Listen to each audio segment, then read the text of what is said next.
Hello everyone, my name is Shankamuffin for all you don't know. In today's Watch Mojo episode, wrong script. In today's video, we'll be going over 10 forgotten places in Old School Runescape. So I do want to say as a disclaimer, the majority of these locations are used during quests or for clue scrolls. There's no reason to add in a location/place with no purpose. This would result in dead content if you ask me. Also, this is strictly a list video. Number 1 doesn't mean that this is the number 1 place that people forgot. I try to go with places where a decent amount of people would say, oh yeah, that place does exist. Anyways, let's get into it. For number 10, we have the Black Hole. Yes, that's what it's called. It's a location that was originally used in RuneScape Classic as a way of punishment for players. Here's some of the interesting backstory for the original purpose of the Black Hole. Upon the official release of Thorder's Black Hole in 2001, some players deliberately misbehaved and violated the code of conduct for the sole purpose of seeing what the Black Hole was like. As a result of this, Andrew Gower made the decision to program a clone of the Black Hole so that any player could visit the area without breaking any rules. Those wishing to enter would visit Thorder in the western side of the Dwarven Mine under Faldor, who would sell them a disc returning for 10 coins. Once the player obtained the disc, they were then able to climb down a nearby ladder to access the cloned Black Hole and would use the disc returning to get out. The Black Hole and its clone were then removed from the game in December 2001 because of a scam where players would ask one another to drop the disc returning, thus causing them to be stuck in the Black Hole until a member of Jagex staff removed them. Although that has now been removed from RuneScape 3, players are still able to visit the Black Hole on Old School Runescape after the release of the disc returning in 2013. Players wishing to enter the hole simply have to activate the disc returning in the Dwarven Mine to be teleported directly into the Black Hole, where they will meet Thorder. For number 9, we have the Jatizo Mine. Located just outside the western gates of Jatizo, a staircase leads down to these dark depths full of ore such as tin, iron, adamant, coal, and mithril. Also, you can't forget about the ice trolls that inhabit this mine. In order to access this mine, players need to have started the Fremenic Isles quest. I believe that this mine is used for one of the Fremi quests, although I'm not really too sure. This mine offers only one purpose: for someone to mine mithril and adamant at a location with a large quantity, since there's 17 mithril ores and 14 adamant ores. There's also a bank in the nearby city, making short trips. I'd assume that, back in the day, a place such as this was an excellent spot for these two ore types. But with Motherlode Mine and Blast Mining, it's long lost and forgotten.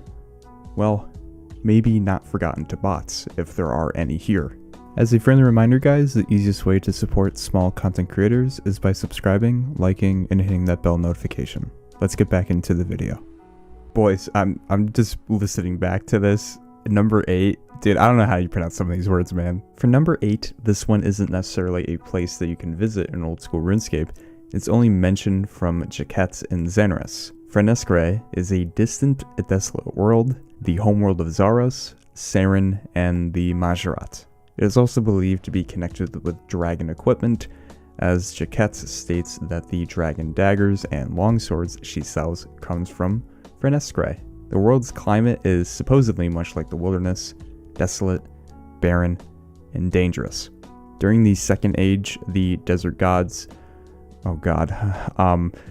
Ishlarin and Amaskut went to Frenescre and brought the Majorat back with them to Gielinor.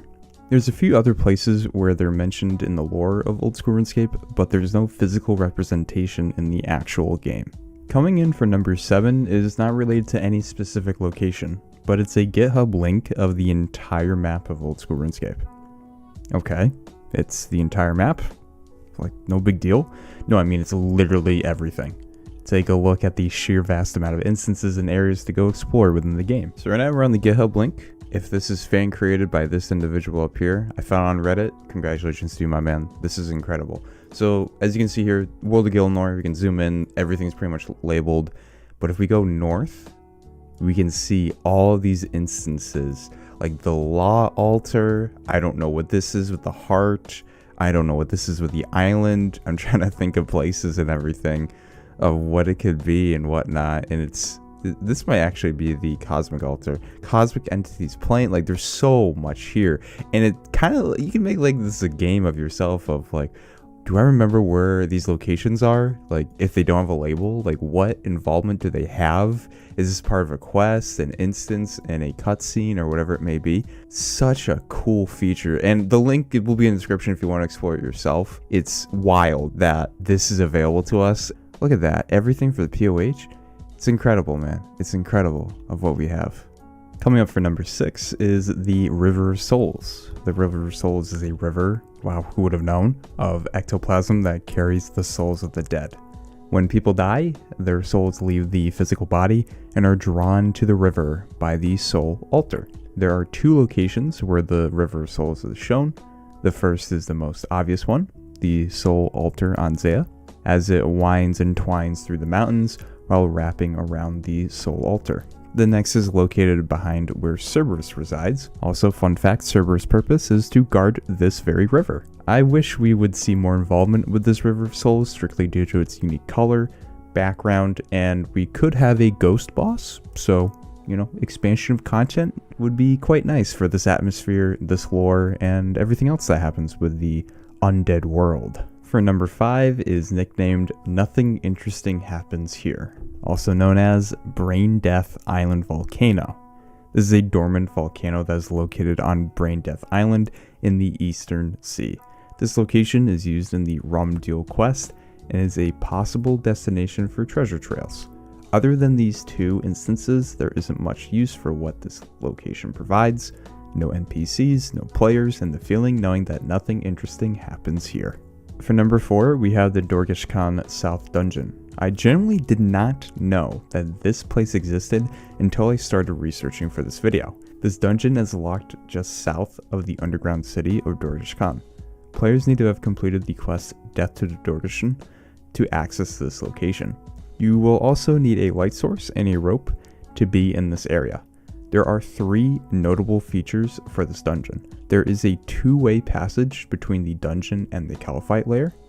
I actually did not know this, even after playing this game for like 12 years. Second is a fairy ring through the code AJQ. Lastly, there are 2 net fishing locations for frog spawn. Apparently this is a food item that you can use. I'm learning a lot with this location. Oh, one more thing. There's a monster called mollusks that are only located here. They require 39 Slayer. For number 3, we have a location that was last utilized in 2017. This location has been removed from the game since the Easter event ended that year. That location is known as Wester Island. It was located far south of Zolandra and was on the world map for nearly 2 years before being removed in 2019. For its purpose, players helped the Easter Bunny's son Choco create new flavors of chocolate eggs. I wonder if they still have this place somewhere on their backup hard drive. Maybe players can explore, and I'm using that in quotes, this place for a future Easter event. For number 2, we're coming in with Lunar Isle Mine. This mine is used for the Dream Mentor quest, and then beyond that, I'd have no clue why you would ever return here. It's not near a bank. The only ores located here are silver, gold, and lunar. There's gems and rune essence, but why would you mine here when you have Shiloh Village gem rocks? As well as there's rune essence drops from monsters, because as we know, the best way to get supplies in this game is by PVM. Beyond the quest, there is no reason to return here, and thus lost in time. Our last number on this list is Quito Mortem Cave. Quito Mortem Cave is a small cave found underneath a crevice on the western side of Mount Quito Mortem. The cave is visited during the Tale of the Righteous quest. This cave contains a temple, and within the temple, an unstable altar can be found, giving off a similar power to the Dark Altar, and is able to amplify the true Dark Altar's powers, allowing it to reach areas it previously could not. Because of this altar, it allowed for Xeric to maintain his immortality. And yeah, it's the last one on this list, boys. Let's get into our usual outro. As always, thank you to our channel membership supporters, and that shout out goes to Z Kinzel, OSRS Grogu, Parth Patel, David Bell, Trekkie Tech, and Brennan Michael. Thank you everyone for supporting this channel. I do appreciate it as always, and hope to see you guys next time on another video from your boy. Anyways, let's get into the usual outro, and of course, please enjoy it.